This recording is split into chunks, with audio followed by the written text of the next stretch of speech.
Bienvenidos todos al programa de educación y cultura Diálogos Compañeros de la Radio Germán Abdala. Producción y conducción militantes de Patria Compañera. Nuestras vías de comunicación: Facebook Patria Compañera, Instagram Patria Compa y Twitter Patria Compañera.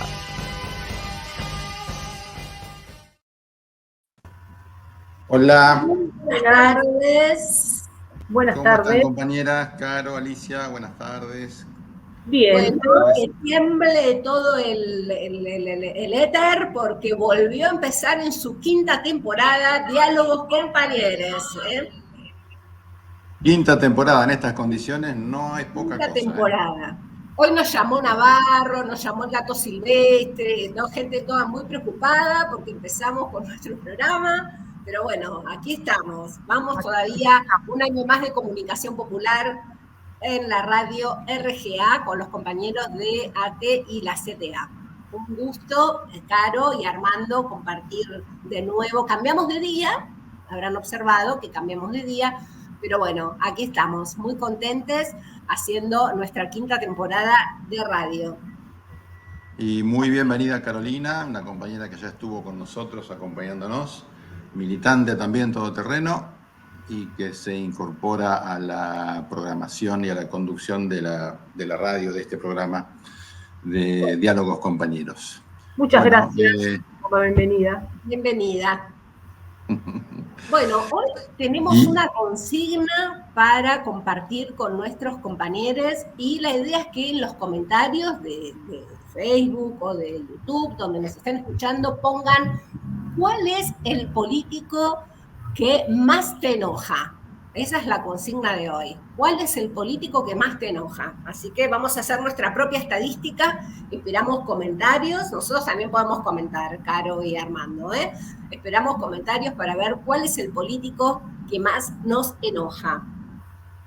Vamos a hacer tendencia nacional, seguramente, guarda. Seguramente. Es un temita realmente convocante de quién es el político que más bronca nos da. Así es. Y más en estos tiempos que estamos atravesando, más exactamente desde anoche, ¿no? Exacto. Y que culminó hoy con la aprobación de la ley bases del gobierno nacional de Milei.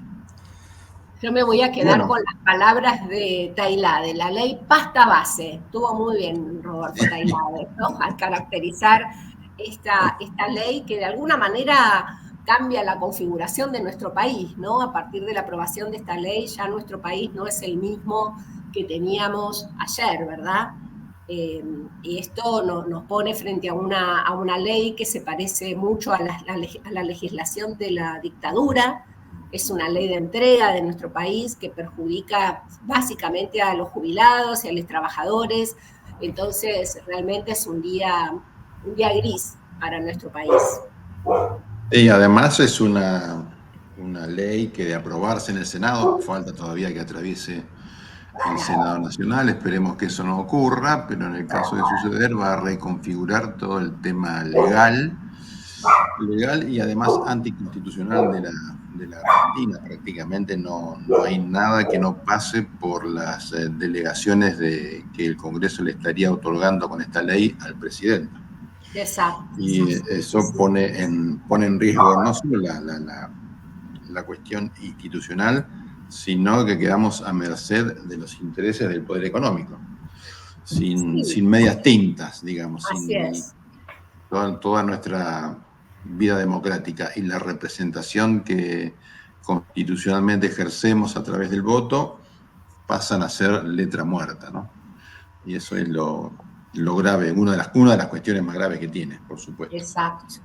Y es una ley que además implica cuestiones sensibles para la población y también algunas otras leyes que habían sido conquistas, ¿no? Durante estos años, como la ley de alquileres, la ley de góndolas, la ley de compra nacional y abastecimiento, además de las privatizaciones de las empresas públicas, la cesión del paquete accionario de aerolíneas, que es una empresa tan cara para nuestra población, la llegada de las sociedades anónimas al fútbol, todo lo que tiene que ver con la medicina prepaga, que ha aumentado terriblemente en los últimos meses, y todo lo que tiene que ver con las obras sociales, ¿no? Son 358 páginas de un paquete de reforma que tiene que ver con la desregulación económica, la declaración de emergencia pública en materia económica, financiera y fiscal, y la delegación de facultades especiales a una persona, nada más y nada menos como Milei, ¿no? Bueno, que muchos dudamos de sus facultades mentales incluso. Exactamente, sí, que precisamente no se caracteriza por tener las facultades a pleno y porque no tiene ningún empacho en faltarle el respeto a quien sea con tal de imponer sus decisiones y su esquema de pensamiento. Exacto. También está, digamos, dentro de lo que es el esquema de privatizaciones, todo lo que son las empresas públicas que tanto esfuerzo le ha costado a la sociedad históricamente, ¿no? Caso Correo Argentino, Aerolíneas Argentinas. YPF aparentemente habría quedado afuera del esquema de privatizaciones, pero en la gestión operativa de YPF prácticamente están tercerizadas toda la logística y todo lo que tiene que ver con la exploración y el comercio del petróleo, ¿sí? Y esas empresas tercerizadas, por supuesto, no están bajo la órbita del Estado, sino que están bajo la órbita de los privados.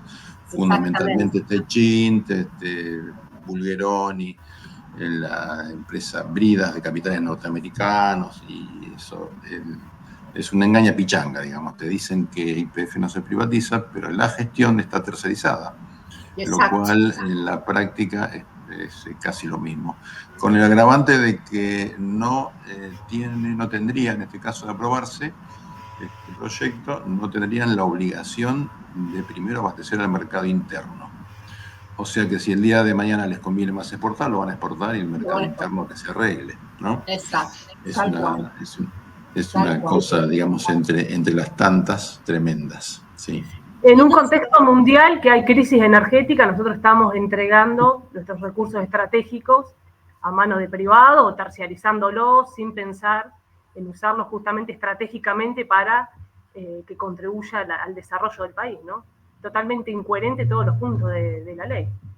Los puntos de las privatizaciones, los puntos laborales también, o sea, a quién se beneficia, a partir de qué o de qué base se hacen estas modificaciones. O sea, si bien la cuestión laboral era algo que se venía charlando, que había que hacer algunas modificaciones, digo, casi que no hubo tratamiento de eso, no sabemos quiénes son los que se reunieron para hacer ese tipo de modificaciones, cuál es la legitimidad que tiene y demás, más allá del voto positivo, ¿no? de diputados. Exacto. Y además, otro tema que también se nos presenta con muchos claroscuros es la reducción de los derechos laborales, ¿no? Claro. Que afectan al trabajo, afecta la acción de los sindicatos, afecta también la indemnización y los derechos conquistados por los sindicatos durante tantos años, desde el 45 a la fecha, ¿no? Y que en definitiva, no estoy seguro que sea tanto el antiperonismo, pero sí es cierto que vienen por quitar los derechos laborales para maximizar sus ganancias, ¿sí? Porque digamos, los porcentajes de ganancia que manejan las empresas, sobre todo las empresas más concentradas, y como decías vos, Carolina, en el rubro energético, son exorbitantes, digamos. No hay ningún país del mundo que registre los márgenes de ganancia de hasta un 70% en la producción y en la comercialización de lo que hacen, ¿no? Por eso también tienen que, digamos, tratar de limitar la acción de los sindicatos para poder obrar más libremente y tener el campo abierto, o el campo orégano, como dicen en el campo, precisamente para lograr sus objetivos, ¿sí? Y una de las cosas que, sí, después de 28 horas de sesión, ¿no? Porque la sesión en la Cámara de Diputados comenzó ayer y duró toda la noche, una de las cosas que más enojan, ¿no? Hablando de cosas que enojan, fue escuchar discursos muy picantes, discursos muy críticos de personas que después votaron, de diputados y diputadas que después votaron a favor de este paquete de leyes, ¿no? Entonces, como me parece un absoluto menosprecio hacia el pueblo, como si no nos diéramos cuenta la distancia que hay entre un discurso crítico y los hechos que después redundan en haber votado afirmativamente para este paquete de leyes, ¿no? Me parece que hubo un cinismo ahí muy grande de la dirigencia política, sobre todo de los que vienen del parte del PRO, que quedan cada vez más claro que cogobierna, junto con La Libertad Avanza, muchos diputados de la UCR, incluso que en la vez anterior habían votado negativamente, ahora se abstuvieron. Bueno, y la coalición federal también, ¿no? Que es esa suerte de rejunte de diputados que se lo llama negociadores y yo lo llamaría los entreguistas, porque son los que más vergüenza da haberlos escuchado en sus discursos. Sí, totalmente, sí. Hoy veía el voto de Randazzo y digo, alguien que estuvo atrás de la nacionalización de los trenes y hoy vota a favor de las privatizaciones. Digo, qué contradicción, o sea, cuáles son los intereses que mueven atrás de Randazzo para que voten semejante cosa, para que tengan semejante contradicciones a la hora del voto. Sí, además... Sí, Alicia. Sí, Armando. No, sí, dale. No, que hoy leía en las redes que el propio Bulgeroni, que es digamos, uno de los empresarios petroleros más importantes de la Argentina, llamaba a él personalmente a los diputados para que apoyaran esta ley.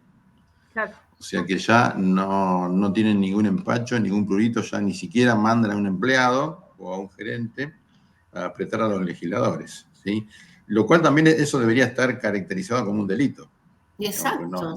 No debería ocurrir semejante cosa en una democracia más o menos formal o en una democracia más o menos tomada en serio.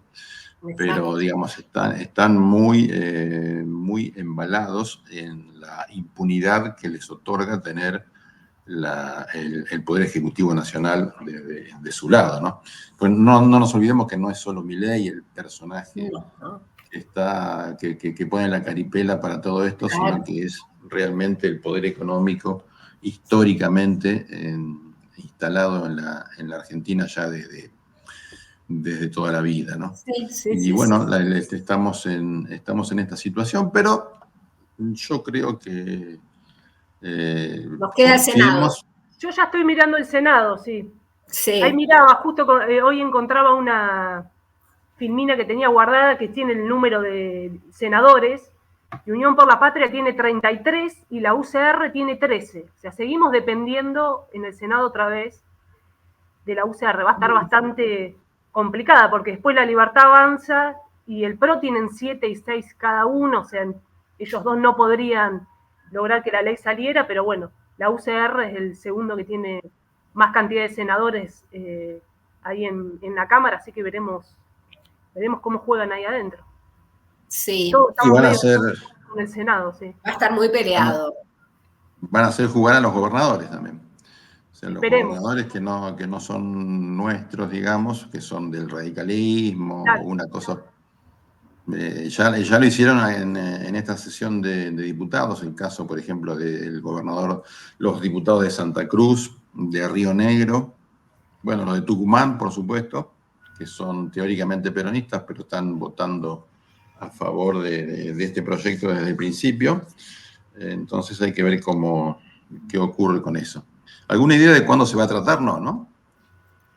¿En el Senado? No he visto nada. No escuché nada. No. Sí, es como las contraposiciones que tiene nuestro país, ¿no? Porque también estuvimos presenciando la semana pasada una marcha, el día 23, una marcha multitudinaria en favor de la educación pública, donde participaron no solamente las universidades nacionales, que fueron un poco las que convocaron a partir del Consejo de Rectores, del CIN, sino, bueno, cómo se movilizó toda la población en favor de un valor que es indiscutido en nuestro país, que es el de la universidad pública y gratuita, el de la educación pública en general. Muchos de los diputados que hoy votaron a favor de la ley Bases también marcharon, ¿no? Esto me parece que da muestra enorme de la hipocresía que tenemos, pero bueno, también nos da un poco como la esperanza de un pueblo que de a poco va a ir movilizándose, por lo menos en favor de esas grandes gestas nacionales que tenemos y de esos grandes valores nacionales como la educación pública, ¿no? Esperemos que manifestaciones como las del día 23 se puedan dar. Hay que ver qué va a pasar con el paro del día 9, con el paro general también. Y bueno, y por supuesto, como siempre decimos, a este gobierno y a estas medidas económicas, estas medidas culturales también, de alguna manera, siempre se les hace oposición desde la calle, ¿no? Así que esperemos ver cómo se va configurando esto en adelante. No es solo el Senado, ¿no? Sino que también depende un poco de lo que hagamos nosotros. Sí, totalmente. Vamos a ver qué pasa en las calles. También queda, no sé si se discutirá antes o después del Pacto de Mayo, queda también eso para el 25, ahí calculo que van a jugar fuerte también, veremos quiénes asisten, qué negocian ahí, qué firman. Creo que esa reunión, si todavía no pasó para esa fecha en el Senado la ley, seguramente también tenga algo que ver. Exacto, sí. Y por otra parte también fue un fin de semana interesante porque tuvimos el acto de Axel Kicillof, 2 actos aquí en Ensenada y en Avellaneda. Cristina, después de aquella carta que sacó en febrero, apareció en un acto en Quilmes también. Y bueno, fueron momentos de movilización social y tanto Axel como Cristina que fueron dejando como consignas bien interesantes como para reflexionar en este momento. Sí, totalmente, sí. Lo que también es cierto que lo que dejó mucha tela para cortar fueron los actos de Axel Kicillof, tanto en Ensenada, que fue convocado para defender la creación, digamos, o la realización del Canal Magdalena. Exacto. En el cual Axel se comprometió a que si la nación no lo hace, la provincia lo llevaría adelante, ¿sí? Ahí contó, por supuesto, con toda la gente la gente y los trabajadores y militancia de toda la región. Y más tarde, temprano a la tarde, estuvo también en Avellaneda junto con Ferraresi. Exacto. Y otros funcionarios inaugurando un centro cultural Kirchner, que según Cristina es más chiquito, y también dejó su mensaje más que nada de organización para resistir y para dar vuelta a esta historia. De hecho, hoy el que está saliendo por todas las redes con posiciones muy claras respecto de esta aprobación de la ley Bases es Axel, ¿sí? Axel. Claramente. Y esto, bueno, sí. ¿Cómo decías, Caro? Sí. Digo que salió que salió por lo menos en redes sociales, salió bastante fuerte a pedir que lo revean bien en el Senado y que la ley no salga. Exacto. Bueno, muy bien. Bueno, estaríamos, si les parece, en condiciones de pasar hasta al sector de actualidad. ¿Cómo lo ven? Me parece muy bien. Tenemos...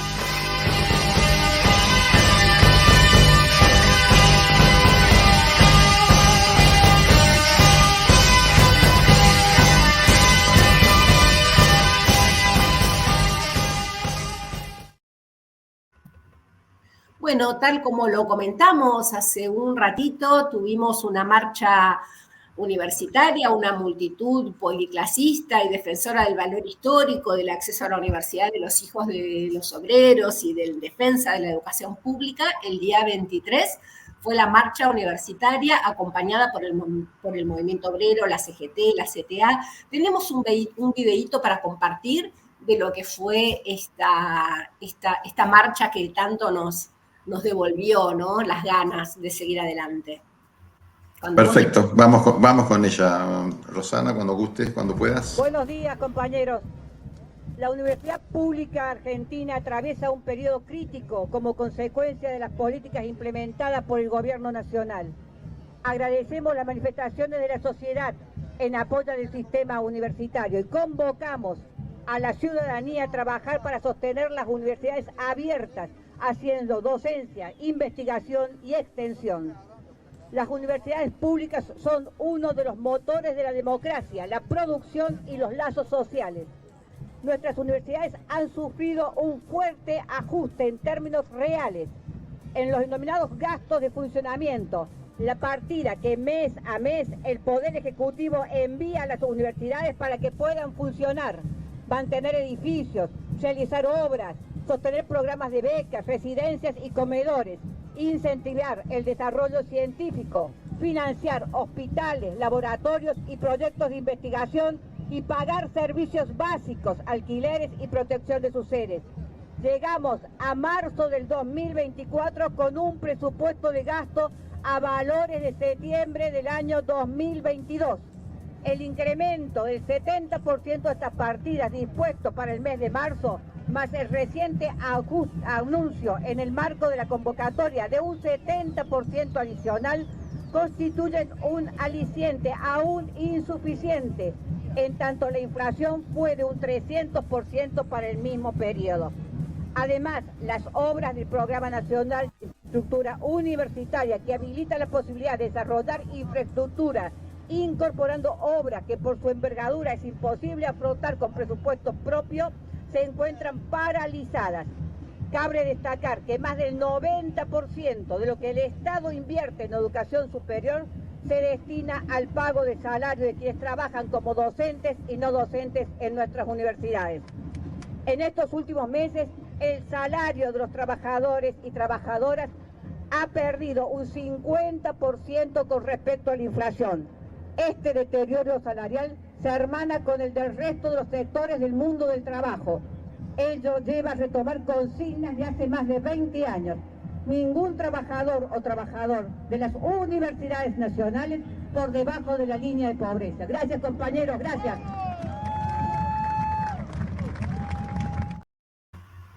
Muy bien, muy interesante. Bueno, es parte de las consignas, ¿no?, que acompañaron la marcha del 23. Ahora esperamos, por supuesto, la respuesta del gobierno después de esta marcha masiva, aunque se vino con la aprobación de la ley Ómnibus. Bueno, vamos a abrir en nuestro espacio de actualidad un espacio que preparó nuestra compañera Caro Encina, que se va a encargar de hacer una columna de educación para que compartamos algunas cuestiones, aprovechar, ¿no? No estar solamente siempre en lo que pasa, en la coyuntura, sino poder abrir un poco a un panorama particular sobre educación. Caro, ¿qué nos trajiste para hoy?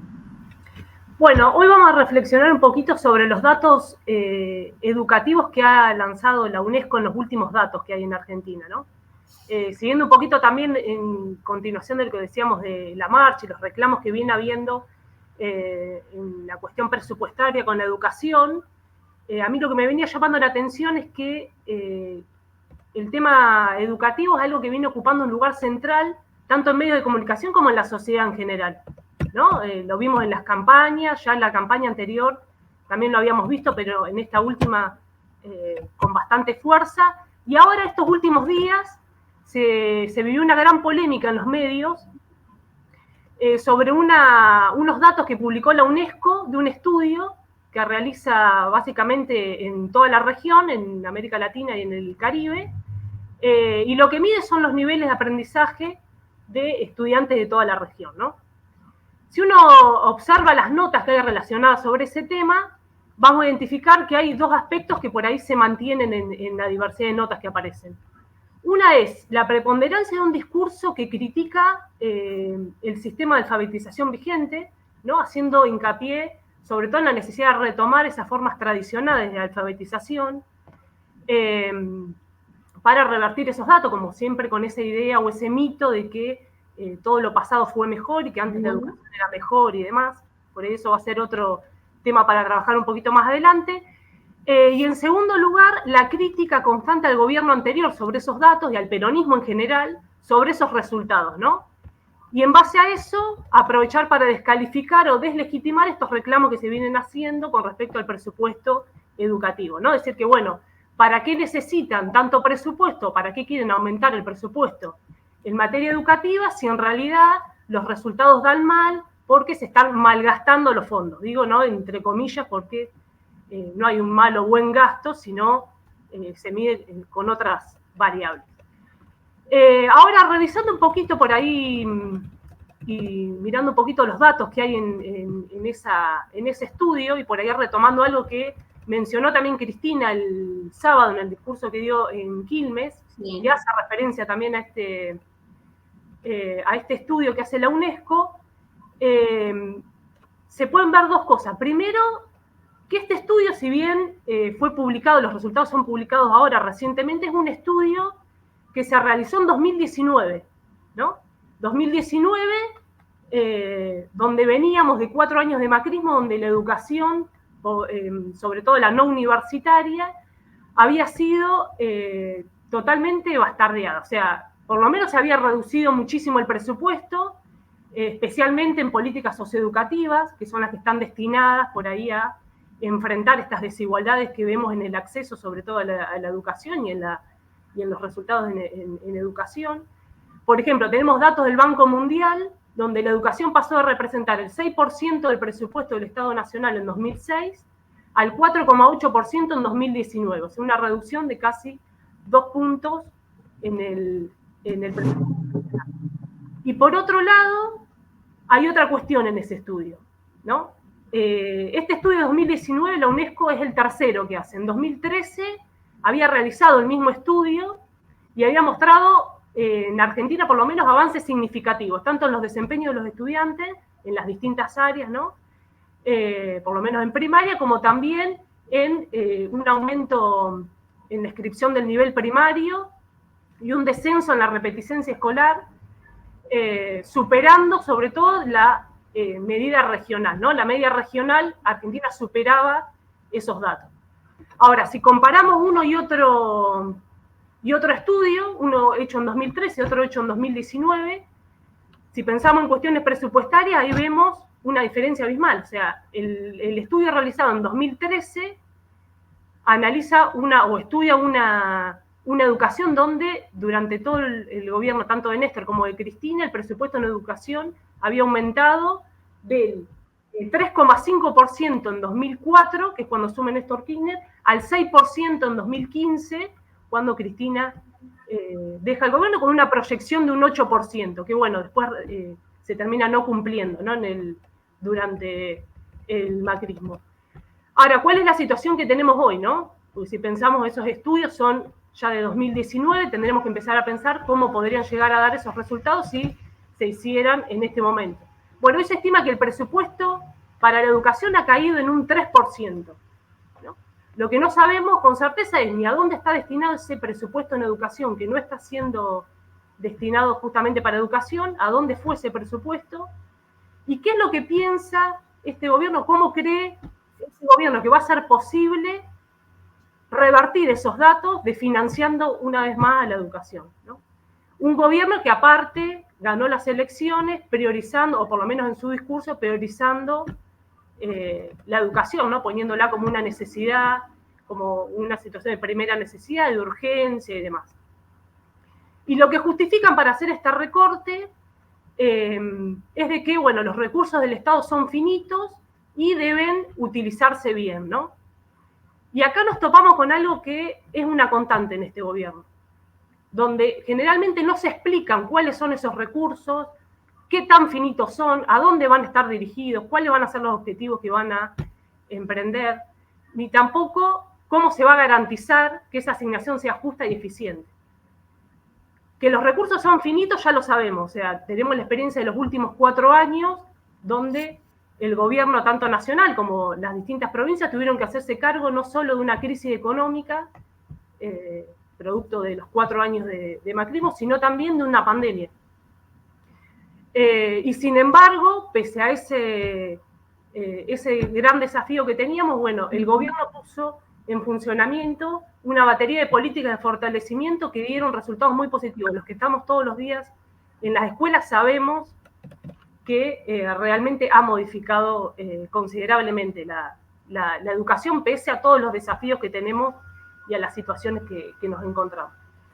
Entonces, y como para cerrar, quienes están fundamentando las críticas a la educación y militando el ajuste que se está tomando, no solamente están tomando datos atrasados, sino que estas críticas se están realizando considerando factores o sin considerar esos factores que son totalmente condicionantes en la educación, como el de financiamiento, la pandemia, el uso exponencial de tecnologías. Centran todos los discursos en el mal gasto de los presupuestos educativos y no dan un debate coherente sobre la reorientación de los recursos en función de objetivos. Con esto lo que queremos decir es que es legítimo cuestionar el sistema educativo, sabemos que tiene muchas falencias, sabemos que hay un montón de cuestiones a modificar, pero ese análisis tiene que ser con datos, que estén disponibles, que sean vigentes, y sobre todo tener en cuenta cuál es el contexto en el que estamos y cuáles son los factores que influyen en ese rendimiento escolar, ¿no es cierto? Y en lugar de centrarnos en críticas superficiales o en enfoques mucho más simplificados, construir diálogos que aborden las verdaderas causas de los desafíos educativos y que propongan soluciones efectivas. Bueno, muchas gracias.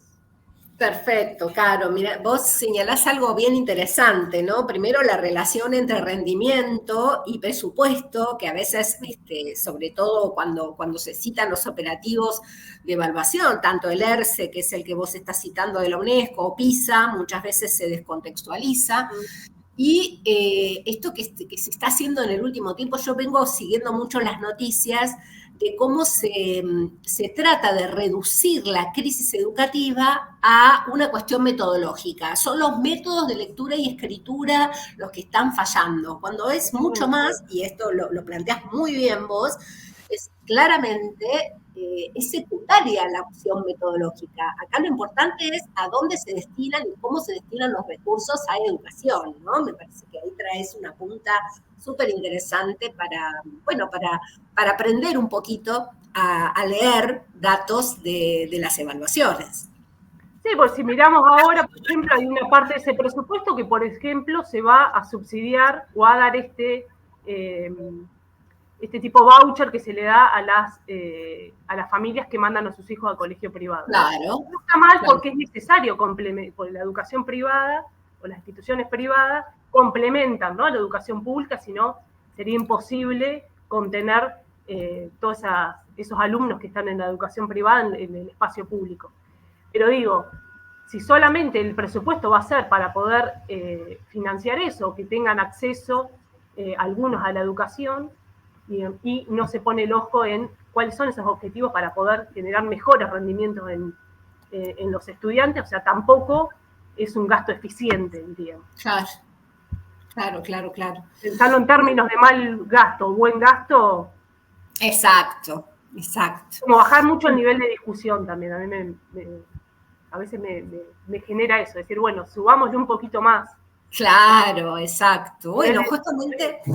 Me parece que ese es el aporte de tu columna, ¿no? Poder aportar una mirada un poquito más profunda a la superficialidad con la que se tratan los temas educativos. Inclusive cuando uno escucha a los periodistas, parece que por el hecho de haber ido a la escuela ya eso nos habilita a hablar de educación.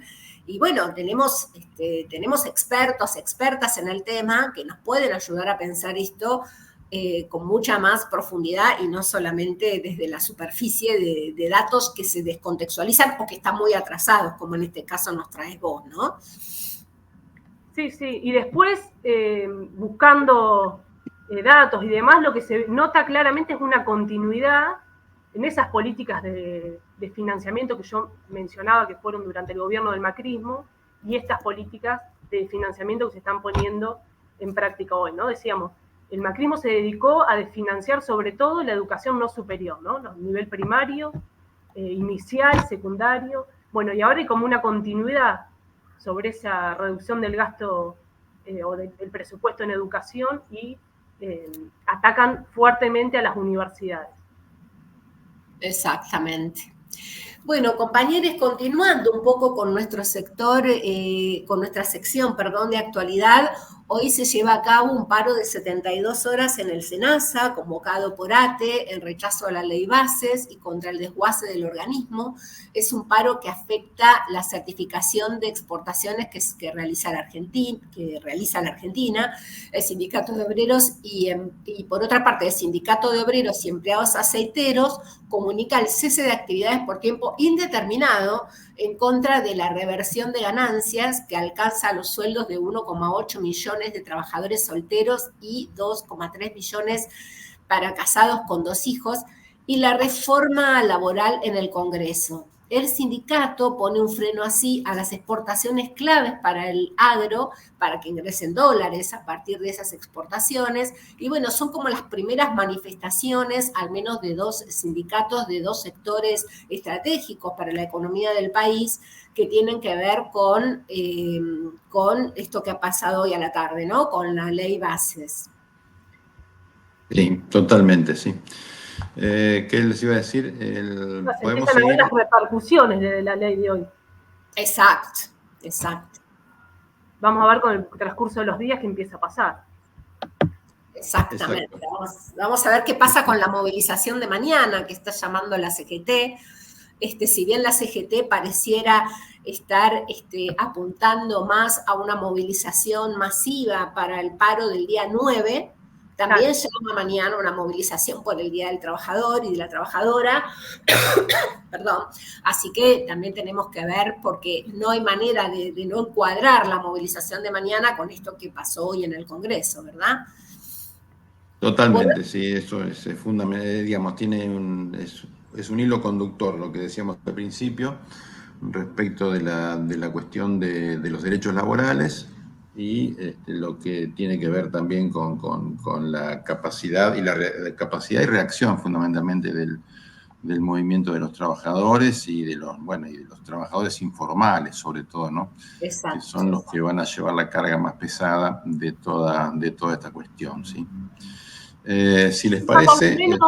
Los empresarios se eximen de pagar las multas por tener trabajadores en negro, por ejemplo, algo que avala la ley. Exacto.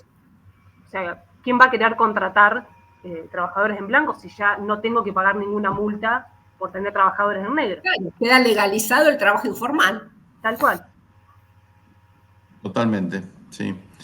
Sí. Y además crean una nueva categoría que se llama trabajadores independientes, con lo cual el trabajador independiente también puede tener, sin ninguna carga, trabajadores en relación de dependencia, ¿sí? Como si fuesen, monotributistas.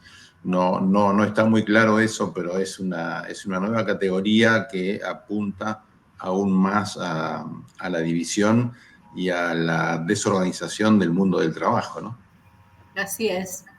Bueno, y en la misma línea, digamos, el secretario general del Sindicato de Personal Embarcado de Dragado y Balizamiento anunció el lunes que el 6 de mayo se llevará a cabo un paro de todas las actividades de transporte aéreo, terrestre, portuario y marítimo en protesta a este paquete fiscal impulsado por el gobierno de Javier Milei. 3 días antes de la convocatoria segundo paro general, luego del 24, realizada por la CGT para mostrar el profundo rechazo a las severas políticas de ajuste de este gobierno derechista. O sea que se siguen manifestando distintos sindicatos en protesta por la ley bases aprobada hoy. Bueno, tiene media sanción, recordemos que es solo media sanción, como decíamos recién, que pasa al Senado. No perdamos las esperanzas. No bajemos los brazos todavía. No bajemos los brazos, no perdamos las esperanzas. Y de paso les comento que en nuestra consigna de cuál es el político que más te enoja, tenemos como varios comentarios acá. Uno que se está llevando todos los premios es Randazzo. Parece que Randazzo enoja a varios compañeros y compañeras entre nuestra oyentada. Por supuesto, Javier Milei es otro de los que está nombrado como uno de las personas que más enoja. Después tenemos algunos comentarios como que realmente lo que más enoja es la gente que votó a Milei, ¿no? No es un político en particular, sino las personas del pueblo que votan a tipos como Milei o Macri. ¿Qué más? A ver, bueno, acá tenemos Pichetto, Randazzo, Caputo, Adorni y Bullrich. Son muchos. Son muchos, pero Hoy Randazzo... estaba en Loredo. Hoy lo veía un recorte, ¿no? De él haciendo un discurso vehementemente a los gritos, justificando por qué iba a acompañar el proyecto de ley. Es tremendo, realmente lo de Loredo es increíble. No, es terrible. Bueno, Pichetto y Randazzo te digo que van cabeza a cabeza, ¿eh? La gente está bastante enojada. Yo en particular puse a Adorni, que Adorni me enoja mucho, es como la cara visible para mí de todo este desastre. Pero bueno, se han prendido nuestros oyentes con nuestra consigna del día de hoy. Y como vemos, bueno, qué cosa, ¿no? Justo Pichetto y Randazzo, que vienen un poco como de nuestro palo, Exacto. lo cual no se perdona, la traición no se perdona. Al menos fueron funcionarios muy importantes, creo que el enojo viene también por ahí. Eran funcionarios importantes para exacto. Así es. Totalmente, sí. Así que bueno. Y como dato de color, y no tanto también, podemos decir que en el Mercosur, en el Parlamento, o el Parlasur, o Parlamento del Mercosur, el legislador Alfredo Olmedo, salteño él y del PRO, fue removido de la presidencia en medio de un clima vergonzoso tras una interna en el bloque de mileísta y con el impulso de Unión por la Patria, ¿sí? Tanto representantes de Argentina, Brasil y Uruguay denunciaron abusos por contactos indebidos, excluyendo a parlamentarios de forma arbitraria.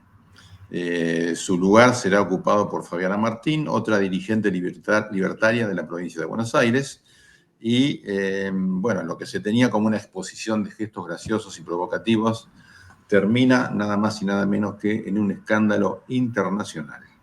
Ay, sí, por favor. Si hay un personaje que realmente nos da vergüenza, es justamente Olmedo, y que haya quedado en un lugar de tanta importancia como la presidencia del Parlasur, realmente es, del Parlamento del Mercosur, perdón, realmente es difícil de entender, digamos, ¿no? Cómo ocurren estas cosas, aunque por supuesto su lineamiento con la Libertad Avanza no tiene que llamarnos la atención, ¿no? Como para que haya quedado en ese lugar. Más allá Totalmente. de la posición que la Libertad Avanza tiene respecto de estos organismos latinoamericanos, ¿no? Como en el caso del Mercosur o del Parlasur, perdón, que en el alineamiento profundo que tienen con Estados Unidos hace que no sean estos lugares relevantes de diálogo y de intercambio para este gobierno, como sí lo han sido para gobiernos anteriores, ¿no? Donde el alineamiento latinoamericano realmente le daba importancia a estos organismos. Este gobierno realmente no tiene ninguna intención de abonar ni al Mercosur ni al Parlasur, ¿no? Eso es un poco lo que nos está pasando. Bien, muy bien, sí, claramente, Alicia. Bueno, tendríamos que estar en este momento recibiendo a Claudio Boada, que tiene algunos problemas de conexión. Así es. Parece ser que la entrevista va a ser telefónica, ¿no? Y podemos probar si eso funciona. Claudio Boada es el ¿Vos lo director escuchás, ejecutivo. Armando? ¿Perdón? Ahí nosotros te escuchamos, Ro. Queremos, en principio, vos salís bien. Sí. Bueno, esperen que pruebo a ver si él escucha. Queremos contarles que vamos a contar en nuestro programa con una columna de la Asociación de Usuarios y Consumidores de Argentina, y hoy particularmente tenemos invitado a Claudio Daniel Boada, que es el presidente de la comisión directiva de esta asociación, para charlar un poquito acerca de cuál es su función, qué objetivos se proponen. Claudio, no sé si nos escuchás.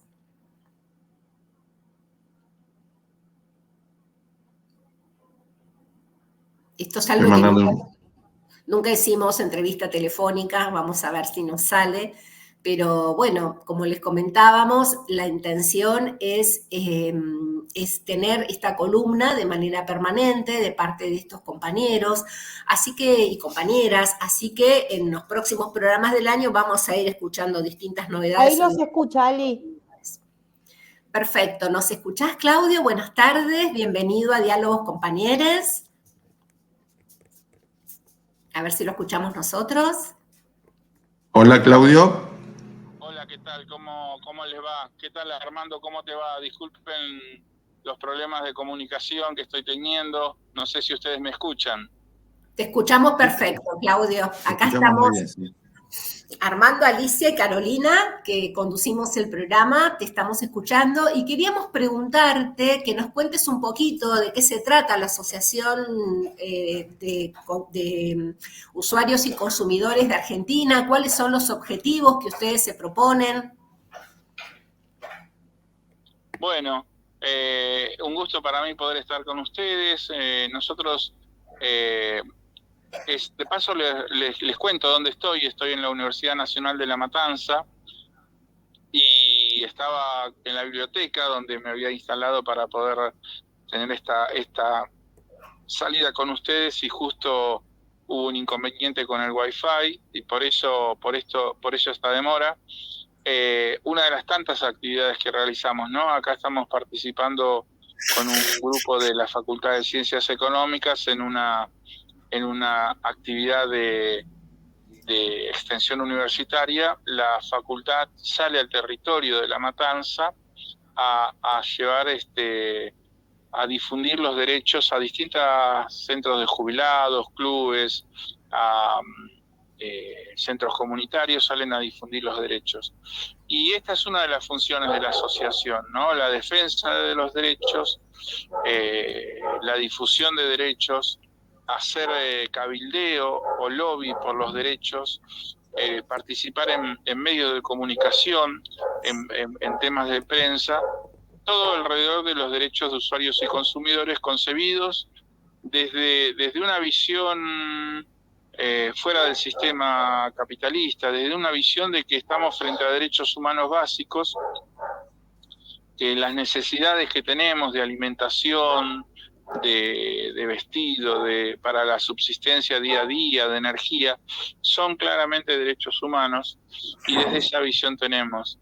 Y bueno, si yo les describo un poquito la asociación, es una asociación, tenemos unas 15 filiales en el país, y tenemos aparte unos 20 grupos promotores de filiales en distintas localidades, algunas muy chicas, como una localidad que se llama La Playosa o Campo Maíz en la provincia de Córdoba, y tenemos también en grandes ciudades, Tucumán, Córdoba, Capital, Mar del Plata, Bariloche, también en la ciudad de La Plata. Y bueno, algunas cuestiones, nosotros nos reconocemos como una organización que cumple y defiende con la paridad de género. Tenemos tantas dirigentes como dirigentes hombres como mujeres, presidentes de filiales, muchísimas mujeres. Creo que hay más mujeres en este momento en la comisión directiva. Muy bien. Creo que hay más mujeres que hombres en la organización. Después pensamos en una organización federal, porque nace en Capital Federal, como la mayoría de las asociaciones de consumidores, pero queremos romper con este estigma que es el centralismo porteño, así que nuestro pensamiento, la elaboración de nuestro pensamiento, la elaboración de las prácticas y acciones que tenemos, la hacemos desde los territorios, desde el interior y desde la Ciudad de Buenos Aires también, desde el Gran Buenos Aires, pero pensando todos en conjunto, no con una superioridad de ningún sector sobre otro. Hay muchos jóvenes en la organización, nos hemos dado una política los últimos, diría, 8 o 10 años de desarrollo de liderazgos jóvenes. Ahí tenemos líderes, por nombrar a alguien, una abogada de 30 y pico de años es la coordinadora o la directora del Centro de Atención de Reclamos de la ciudad de Rosario. Así tenemos muchos jóvenes trabajando. Y la territorialidad, esto de caminar los territorios, que es algo distinto que la concepción del federalismo, ¿no? O sea, somos federales, pero además en los lugares que estamos, caminamos el territorio y buscamos conocer lo que pasa en cada uno de los lugares donde estamos. Eso como una visión así general de la asociación, y después cada grupo, cada sector, cada militante, por ahí, por su propia formación profesional, por su propia trayectoria política o de vida, escoge un área específica donde trabajar, o trabaja multitud de temas, ¿no? No hay ninguna limitación. Y algo que logramos en estos últimos años, sí. No, sí. Te quería introducir una pregunta. ¿Me escuchás bien? Sí, te escucho. ¿Considerás en el actual momento económico, como consumidores, qué idea constituye esta situación particular que estamos atravesando, más aún considerando lo que pasó ayer y hoy en el Congreso, ¿no? O sea, que ¿cómo afectaría esto la situación de la población como consumidores, además de elementos que son básicos, ¿no? Sí, este gobierno se caracteriza por la pérdida de derechos, por la alta inflación, a pesar de que veníamos con un 150% de inflación en el gobierno de Alberto Fernández por año, anualizada, 150, 160, eso no quiere decir que tiremos todo por la borda, y acá nos meten en un régimen de desaparición del Estado, descontrol, de ignorancia de la existencia, de vaciamiento del Estado mismo, y tenemos proyectados, bueno, ellos mismos dijeron 6 meses, los primeros 6 meses de gobierno, 300% de inflación. Así que una inflación galopante, provocada por el mismo Estado, con la suba de tarifas, que tendrían que manejarlo de alguna forma. Eso repercute, es un círculo vicioso donde una espiral inflacionaria, pero no solamente inflación, sino pérdida de derechos de todo tipo, ¿no? O sea, parece que se gozaran con aplaudir a las grandes corporaciones y quitarnos capacidad de compra día a día del bolsillo, capacidad y cantidad de derechos, ¿no? Por una cuestión simple, por ejemplo, todos los que son servicios públicos de comunicación y TICs dejaron de ser, se derogó el decreto que había sido cuestionado judicialmente por las grandes empresas y que en realidad no tuvo una vida práctica muy buena para los usuarios, pero se derogó el decreto que los declaraba servicios públicos. Las modificaciones a la ley de medicina prepaga y a las tarjetas de crédito por el DNU, que todavía estamos esperando el rechazo, la derogación de leyes, después se derogaron 69 normas protectorias de derecho del consumidor. O sea, si vos me preguntás cuál es el panorama actual, y bueno, siguen avanzando, ¿no? Por estas novedades que vos me decías de hoy, pero estamos frente a un panorama difícil, oscuro, y en el cual el gobierno propicia la pérdida de derechos día tras día. Bien, Claudio. Claudio, ¿cómo estás? Carolina. ¿Qué rubros abarca la actividad de la asociación y cómo se pueden contactar con ustedes? La asociación tiene un sitio web que es la Unión UIC de usuarios y con Y consumidores, ¿no? La Unión UIC.org.ar. También tenemos en las redes varios Facebook de distintas, unas 8 o 10 Facebook de distintas filiales. Tenemos Instagram, tenemos Twitter, siempre como la Unión UIC. De esa forma se pueden conectar y digamos, también en el sitio aparecen los teléfonos. O sea, la forma de conexión con la Unión es bastante simple y sencilla. Y tenemos colaboradores que están prácticamente permanentemente en la oficina atendiendo las consultas, reclamos, llamadas, así que, bueno, hay una posibilidad de esa comunicación en forma permanente. Perfecto, bien. ¿Y qué rubros se pueden consultar? Hablaste algo sobre, por ejemplo, todo lo que tiene que ver con, ¿cómo es? Con internet y ese tipo. ¿Qué otros rubros? Hoy día las consultas más habituales son por prepagas. Toda la problemática que estamos teniendo de aumento de tarifas, no tarifas, precios, la problemática de las prepagas, que el gobierno le sale a decir a las prepagas, muchachos, se pasaron, pero fueron ellos que en el DNU le permitieron cobrar cualquier precio. Hoy presenciamos multitudes de personas que, sobre todo adultos mayores, con jubilaciones de 400, 500 mil pesos, y que la cuota de la prepaga está en 300 mil pesos, o sea que la cuota de la prepaga le absorbe más del 50% de sus ingresos. Después, si la tienen que usar, comprar medicamentos, bueno, sabemos lo que valen los medicamentos. Así que esa es una problemática muy generalizada.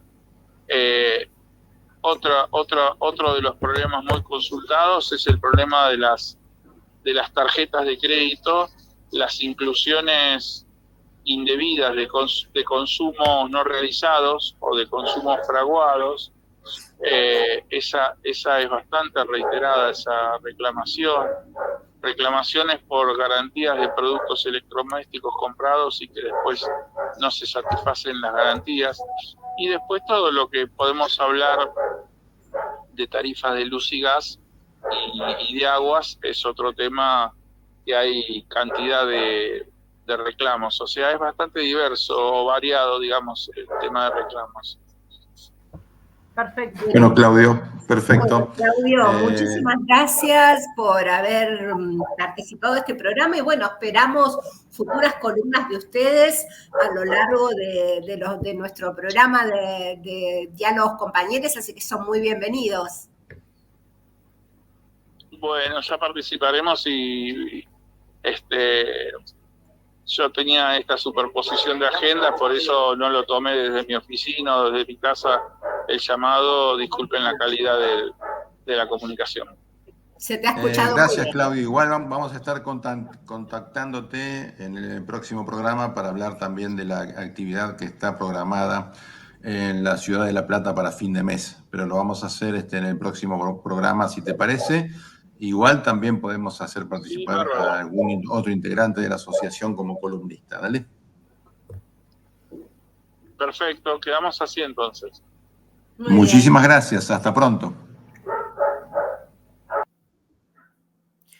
Bueno, y así inauguramos nuestra columna y la participación de los compañeros y compañeras de usuarios y consumidores. Si les parece y si están de acuerdo, pasamos a nuestra sección de Varieté.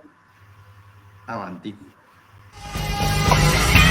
Mucha tropa riendo en las calles, con sus muecas rotas cromadas, y por las carreteras valladas escuchas caer tus lágrimas.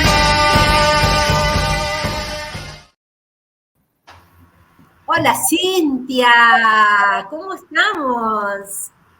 Pero bienvenidos, bienvenidas, bienvenidos a este nuevo segmento, quinto año de este gran programa que se sigue sosteniendo con mucho esfuerzo, con mucha dedicación.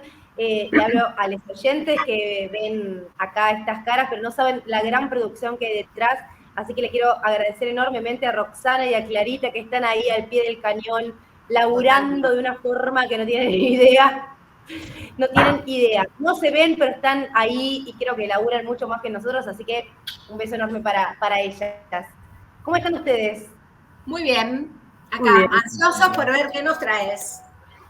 Bueno, como ustedes saben, en nuestro segmento de Varieté traemos un popurrí de actividades, así que hoy les voy a contar que recordamos que se realizó el 48 versión de la Feria Internacional del Libro de Buenos Aires. Ustedes lo sabrán decir porque se me trabó la lengua.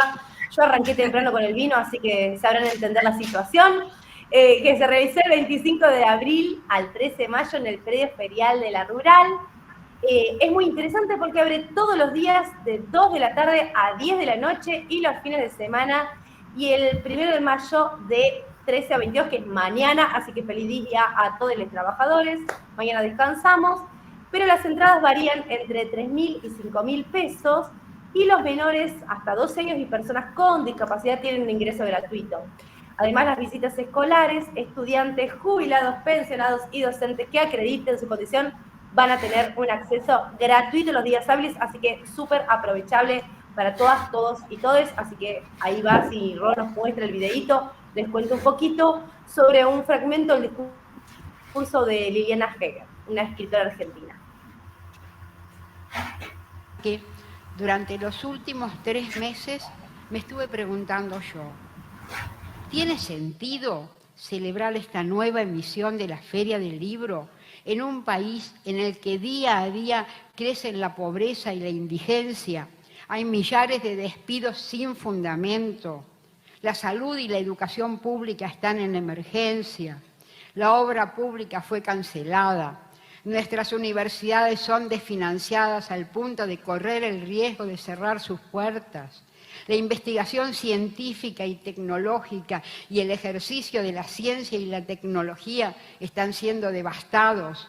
Toda institución o medio que favorece el desarrollo y la difusión de la cultura ha sido desvirtuado o borrado. Se entregan nuestras riquezas naturales y el Estado parece ausente, aún en caso de epidemia. Confieso que más de una vez una noticia de último momento hizo tambalear este texto mío aún antes de que empezara a darle forma.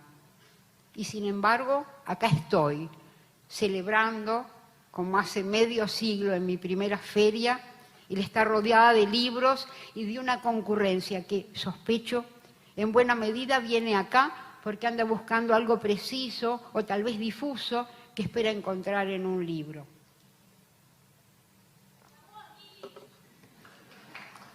Espera. Ahí está el punto. Creo que el libro adquiere una significación muy especial en estos momentos. Por la inagotable diversidad de posibilidades que implica y por ser el exponente de un amplísimo registro del conocimiento y del arte, me parece atinado instalarlo como un justo representante de todo lo que hoy es atacado en el campo de la cultura. Reivindicarlo entonces se me hace una cuestión imperiosa, y no como autora, aunque la escritura sea el trabajo que amo. No es ese trabajo mío y privado el que corre riesgo. Aún durante la dictadura, dentro del pequeño ámbito de libertad de las 4 paredes de mi pieza, seguí escribiendo, y ese trabajo y nuestra revista me sostuvieron en esa época de brutalidad inédita. Y estoy convencida de que quienes nos dedicamos al trabajo creador, seguiremos encontrando también ahora nuevas motivaciones y nuevas formas de expresarnos y de estar presentes. Teatro Abierto fue una presencia muy fuerte durante la dictadura.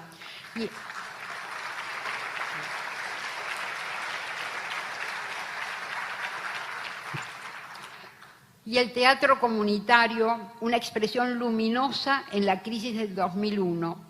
No vamos a resignarnos al silencio, de eso no me cabe duda.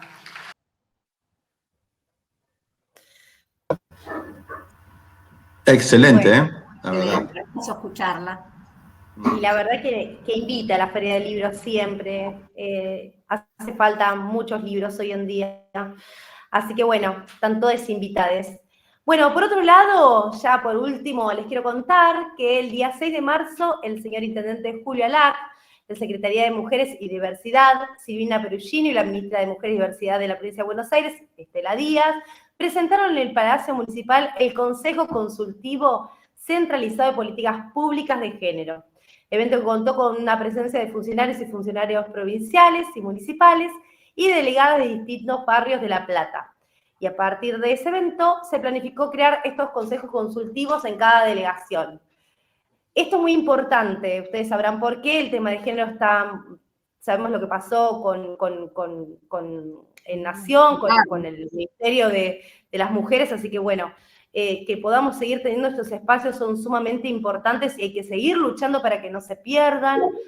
Y hoy, en el barrio de Villa Elvira, que fue organizado por la delegada Elizabeth González y la Secretaría de Mujeres y Diversidad de Silvina Perugino, se llevó a cabo en el Club Almagro, que está en la calle 80, 121 y 122, la creación del primer Consejo Consultivo de Políticas Públicas de Género, y se continúa creando las distintas delegaciones de acá de La Plata.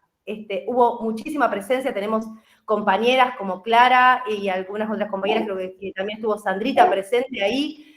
Hubo mucha presencia de mujeres de sectores muy vulnerados que plantearon sus problemáticas de desigualdad ante el trabajo, ante el acceso a la justicia, a la economía, aun cuando tienen a cargo, tienen sus hijos. Sabemos que esta problemática nos pasa a todos hoy en día. Somos las mamás las que realizamos las tareas de cuidado, las de crianza, y además tenemos que salir a trabajar porque no nos queda otra. Así que bueno, pero a partir de eso también tenemos que destacar la alegría que estuvo presente de estar reunidas, reconocernos, reclamar y profundizar la lucha. Así que, bueno, un fuerte abrazo a esas compañeras. Tenemos un videito que vamos a ver este trabajo de comisiones donde se relevan las problemáticas de género. Así que, bueno, Rosy, lo tenés ahí a disposición, lo compartimos.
Bueno, agradecemos las imágenes de las compañeras que estuvieron allí presentes. Siempre el tema de género es muy importante, tenemos que seguir trabajando, luchando. Y también les quiero contar algo muy importante. En la próxima semana se va a crear el Consejo Consultivo en el gigante barrio de Los Hornos, al cual pertenezco, así que súper orgullosa. Posiblemente sea el día jueves, así que vamos a estar informándoles a todos, así que estar atentos a eso. Bueno, esas fueron todas las noticias por hoy de este segmento de Varieté. Como siempre les digo, tienen este pequeño segmento para publicar y para que nos cuenten si tienen alguna queja, alguna consulta. Si quieren promover algo de cultura, apoyemos a la cultura, así que para eso estamos y pueden contactarnos a través de nuestras redes. Así que yo me despido hasta la próxima. Muchas gracias, Cintia. Gracias. Gracias, compañeras, a todas. Ha transcurrido nuestro primer programa de la 5ª temporada. Esperemos que les haya gustado. Como siempre, para nosotros es un placer estar con ustedes aquí en el programa. Y bueno, nos estamos viendo en 15 días. Bueno, los martes ahora. Hasta pronto, bienvenida Carolina, y bueno, que tengamos la mejor quincena posible. Y feliz día del trabajo para todos los trabajadores mañana, ¿sí? Feliz día, trabajadoras y trabajadores de la patria. Nos vemos. Nos vemos. Hasta pronto. Este programa fue una producción de Patria Compañera. Nos pueden ver en la semana en nuestras redes sociales